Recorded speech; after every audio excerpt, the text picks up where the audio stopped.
दोस्तों आइए बात करते हैं उत्तराखंड से रिलेटेड महत्वपूर्ण खबरों के बारे में। पहली अपडेट आप देख सकते हो, गलवान घाटी में हिंसक झड़प, कर्नल समेत 20 जवान शहीद, चीन के भी 43 सैनिक हताहत। जी हां, आपको बता दें चीन ने 1962 की जंग की याद दिलाते हुए एक बार फिर से भारत की पीठ में छुरा भोंका है। पूर्वी लद्दाख में वास्तविक नियंत्रण रेखा LAC पर 5 हफ्ते से जारी हलचल के बीच यहाँ पे सेना हटाने की प्रक्रिया के दौरान सोमवार देर रात बातचीत को पहुंची भारतीय सेना पर चीनी सैनिकों ने हमला कर दिया है। इस भिड़ंत में भारत के करीब 20 जवान शहीद हुए हैं। खूनी संघर्ष में चीन के 43 सैनिक हताहत हुए हैं। इनमें मृतक और गंभीर रूप से घायल चीनी सैनिक शामिल हैं। जी हां, आपको बता दें गलवा घाटी में हिंसक झड़प, कर्नल समेत 20 जवान शहीद, चीन के भी 43 सैनिक हताहत हुए हैं। 45 साल बाद LAC पर भारतीय सैनिक शहीद हुए हैं। पूर्वी लद्दाख में सोमवार रात हुआ खूनी संघर्ष, गोली नहीं चली, पत्थर डंडों और रॉड से हुई भिड़ंत। जी हां, भारत ने कहा चीन LAC बदलने की हिंसक कोशिश की और सहमति से मुकरा, एक तरफा कार्रवाई से दोनों को नुकसान। तो यहाँ पर 43 सैनिक चीन के हताहत हुए हैं, साथ में हमारे 20 जवान शहीद हुए हैं। अगली अपडेट देख सकते हो, दिन भर बैठकें, सेना व सरकार की चुप्पी, देश को 18 घंटे के बाद पता चल पाई पूरी हकीकत।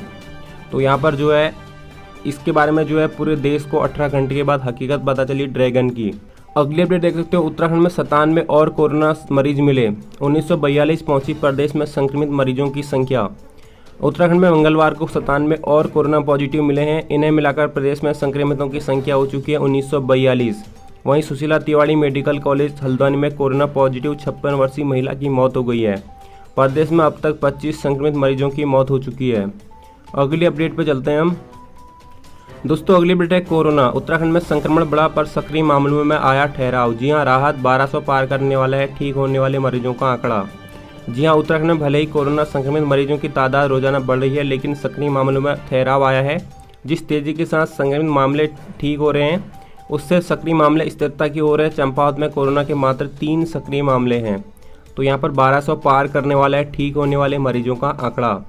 अगली अपडेट देख सकते हो, मास्क न पहनने, सार्वजनिक स्थान पर थूकने पर 100 रुपये जुर्माना।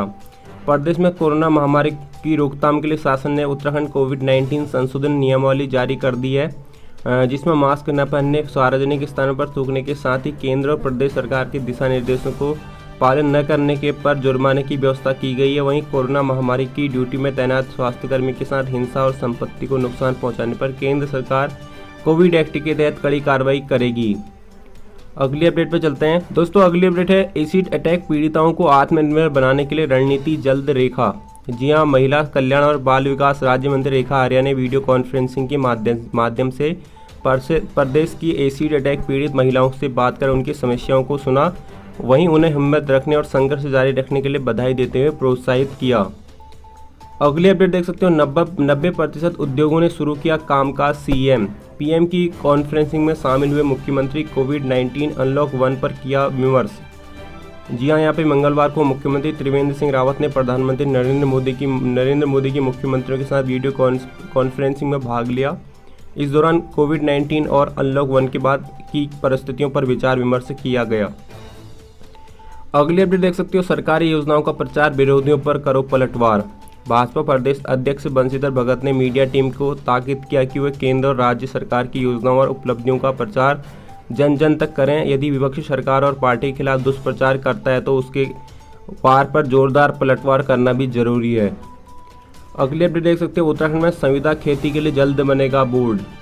प्रदेश में सरकार ने संविदा खेती कॉन्ट्रैक्ट फार्मिंग को बढ़ावा देने के लिए यहाँ पे जल्दी उत्तराखंड राज्य कृषि उपज और पशुधन संविदा खेती प्रोत्साहन और सुविधा एक्ट की अधिसूचना जारी कर दी है।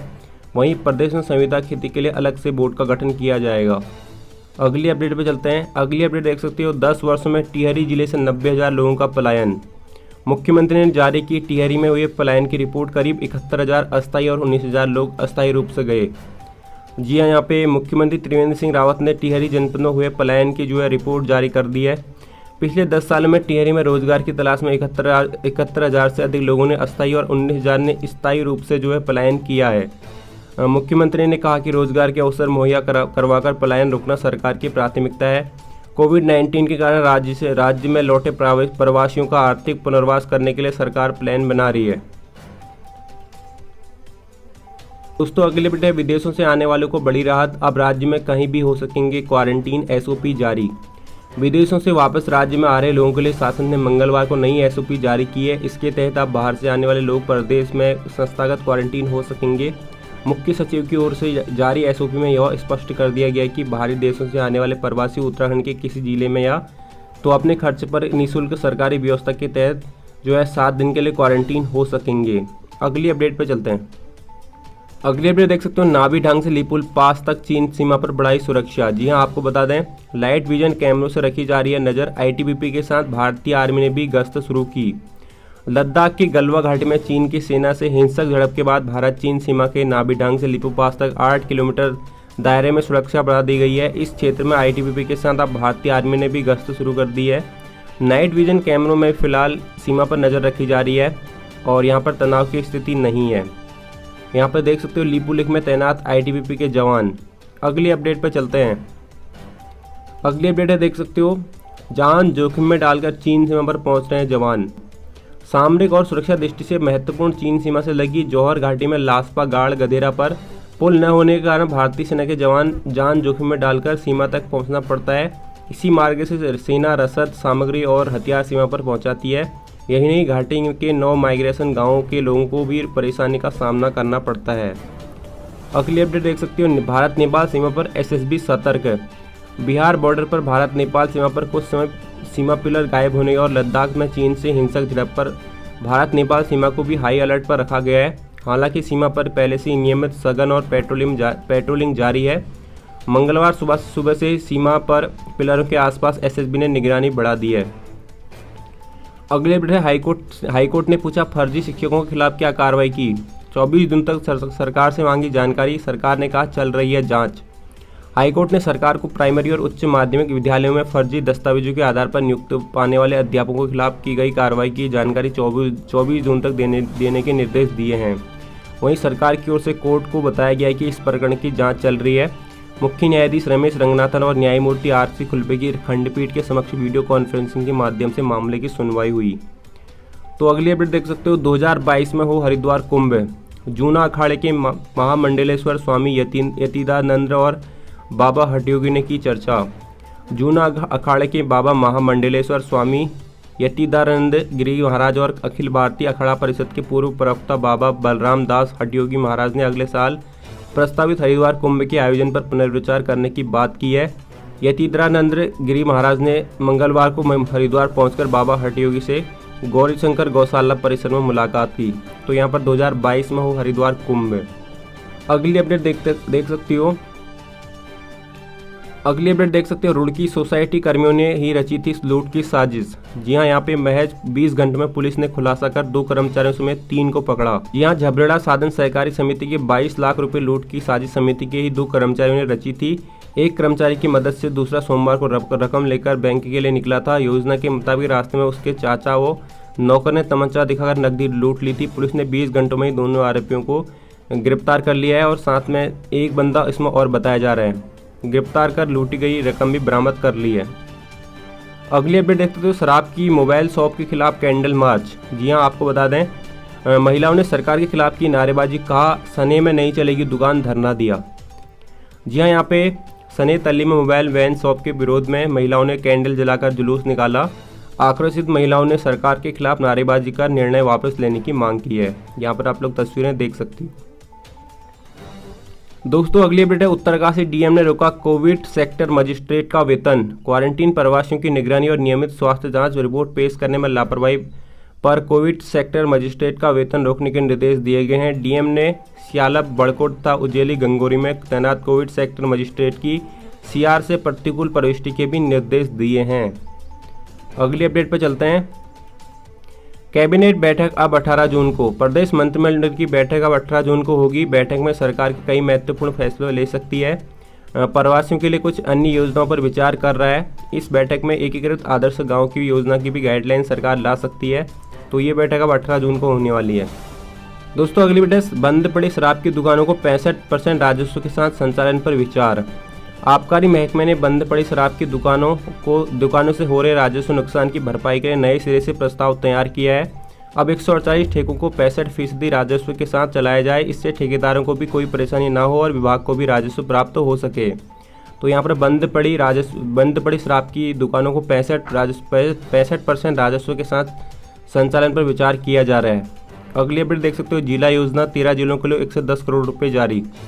जी हाँ, यहाँ पे प्रदेश सरकार ने 13 जिलों के जिला नियोजन समितियों के लिए करीब 110 करोड़ रुपए का बजट जारी किया है। जिला नियोजन समितियों को गठित न होने के कारण यह बजट जिला अधिकारियों को सौंपा गया है। तो यहाँ पर देख सकते हो किस जिले के लिए कितने करोड़। यहाँ पे बात करें नैनीताल की तो 7.69 करोड़, उधम सिंह नगर के लिए 8.17 करोड़। तो इसी प्रकार से सभी जिले के लिए यहाँ पे दिखाया गया है। और यहाँ पे देख सकते हो सभी के लिए लगभग सबसे ज़्यादा देहरादून, सबसे ज़्यादा पौड़ी के लिए है 13.2 करोड़। अगली अपडेट पे चलते हैं। तो अगली अपडेट है, कोविड ड्यूटी में लगे हैं कर्मचारी, नहीं हुई सड़कों पुलों की मरम्मत। जी हाँ, यहाँ पे मानसून से पहले मरम्मत और सफाई जरूरी, कोविड ड्यूटी से हटाने की मांग कर रहे हैं लोक कर्मी। जी हाँ, लोक निर्माण विभाग के इंजीनियरों की कोविड-19 महामारी की रोकथाम में ड्यूटी पर लगाने से प्रदेश भर से अधिकांश सड़कों और पुलों पर मानसून से पूर्व होने वाले मरम्मत और साफ सफाई के कार्य नहीं हो पाए हैं। यदि इन कार्यों को बरसात शुरू होने से पहले नहीं किया गया तो मानसून के दौरान विशेषकर सड़कों तो बहुत अधिक क्षति हो सकती है। तो कोविड ड्यूटी में लगे हैं कर्मचारी, तो सड़क पुलों की मरम्मत नहीं हुई है, तो मानसून से पहले मरम्मत और सफाई जरूरी है। देखते हैं इस बारे में जो भी अपडेट आएगा आप सभी को ज़रूर बताएंगे। अगली अपडेट देख सकती हो, यहाँ पे प्रदेश के शिक्षकों को मिलेगा स्वतः सत्र लाभ। प्रदेश के शिक्षकों को स्वतः सत्र लाभ मिलेगा। मंगलवार को शासन ने 4 शिक्षक संगठनों की शिक्षा सचिव आर मीनाक्षी सुंदरम ने यहाँ पे बैठक में शिक्षा सचिव की ओर से इस पर सहमति जताई है। अगली अपडेट चलते हैं। अगली अपडेट देख सकते हो, खिलाड़ियों को सरकारी नौकरी में 36 आरक्षण दे राज्य सरकार। भारतीय जनता युवा मोर्चा की स्पोर्ट्स वर्चुअल रैली में प्रदेश के खिलाड़ियों को सरकारी नौकरियों में 36 आरक्षण देने की मांग उठी है। रैली को प्रदेश अध्यक्ष बंशीधर भगत ने संबोधित किया। उन्होंने सभी खिलाड़ियों का आह्वान किया और कोविड-19 की रोकथाम को लेकर केंद्र और राज्य सरकार द्वारा जारी दिशा निर्देशों का पालन करें, बल्कि इनके बारे में लोगों को जागरूक भी करें, ऐसा जो है बंशीधर भगत ने कहा है। अगले अपडेट देख सकते हो, अंशदायी पेंशनरों की उम्मीद को लगे पंख।